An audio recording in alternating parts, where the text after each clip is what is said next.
base fondamentale du rapprochement entre la Russie, l'Iran et la Chine. L'éloignement mutuel constitue parfois un obstacle plus important au développement des relations que la présence de contradictions ou de conflits profonds. Prenons l'exemple de l'évolution des relations entre la Russie et la Chine au cours des 3 dernières décennies. Selon les dirigeants des 2 pays, les acteurs impliqués dans le développement de ces relations, ainsi que les communautés d'affaires et les adversaires de la Russie et de la Chine, le stade actuel des relations entre ces 2 nations est sans précédent.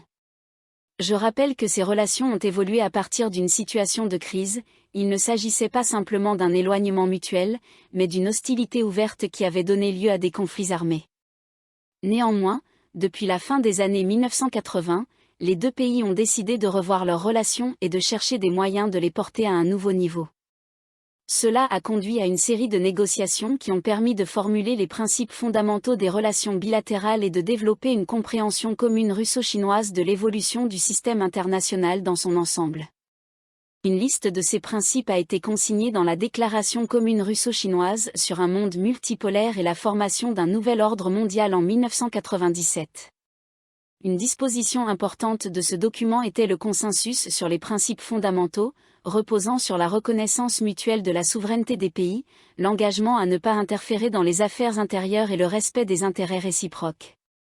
Pour le milieu des années 1990, cette position était une avancée majeure, car elle différait radicalement de la pensée prédominante de l'époque. En particulier, il était souligné que les différences de systèmes sociaux et politiques ne constituent pas un obstacle au développement de relations internationales à part entière.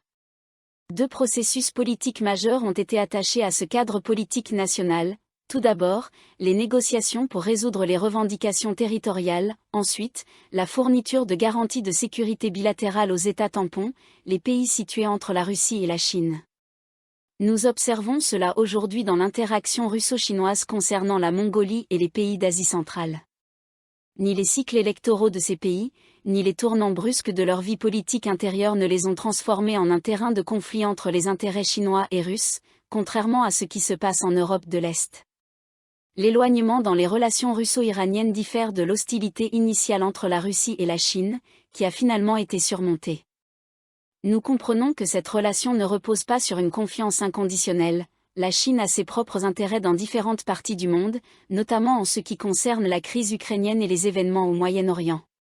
Ainsi, Pékin est préoccupé par la liberté de navigation en mer Rouge et critique les attaques contre des navires commerciaux dans cette région. Il n'y a pas une unité absolue d'intérêt, mais un haut degré de corrélation. Le rapprochement russo-chinois a également coïncidé avec la formation d'un nouveau modèle économique en Chine, orienté vers le marché mondial. La Chine est devenue un centre industriel puissant, où les capacités de production de grandes puissances, principalement occidentales, mais aussi orientales, se sont localisées. Cela a intégré la Chine dans l'économie mondiale et en a fait un partenaire majeur des États-Unis dans les échanges commerciaux et les institutions financières.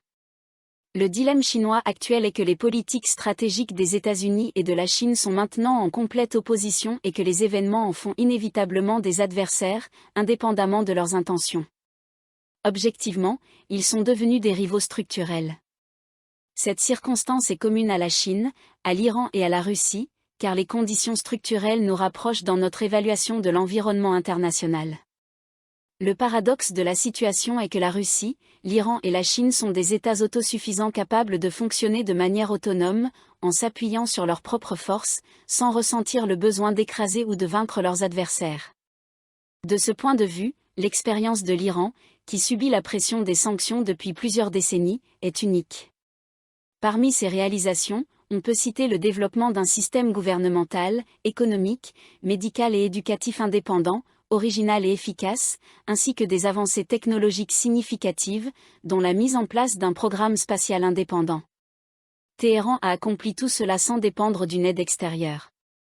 Qu'est-ce qui unit la Russie, l'Iran et la Chine ? Nous n'avons pas besoin de vaincre complètement nos adversaires, contrairement aux pays occidentaux qui adoptent une perspective opposée. Pourquoi le processus objectif de formation d'une polycentricité est-il si dangereux pour les États-Unis ?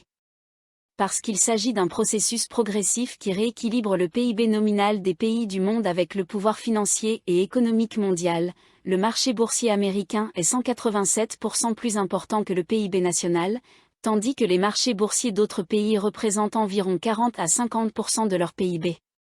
En rétablissant l'équilibre, une redistribution massive du pouvoir financier et économique se produira, au détriment des États-Unis et des pays occidentaux.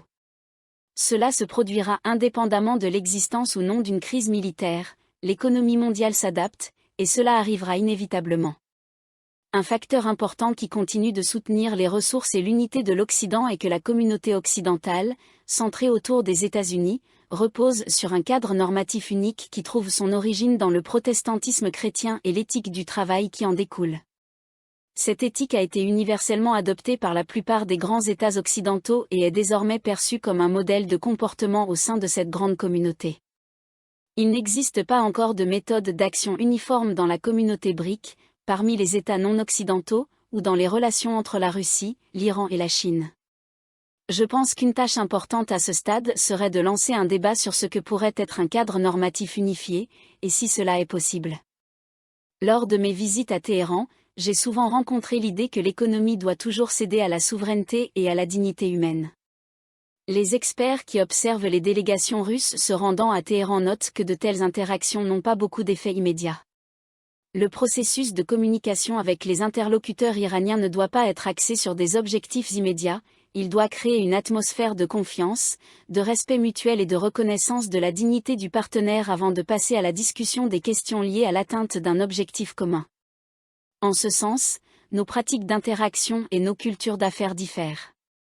Il est nécessaire de créer des plateformes où les conditions d'une connaissance mutuelle seraient établies, et ce n'est qu'après s'être familiarisé avec l'expérience des civilisations respectives et avoir reconnu leur nature unique que nous pourrons aborder des sujets ayant un objectif concret, par exemple, la construction d'une centrale nucléaire, la mise en œuvre du corridor de transport nord-sud, l'approfondissement de la coopération militaro-technique, la création d'un système financier non soumis aux sanctions, les questions concernant la mer Caspienne, etc. Cette approche peut sembler paradoxale et plus innovante que ce qui est considéré comme la norme dans les pays occidentaux.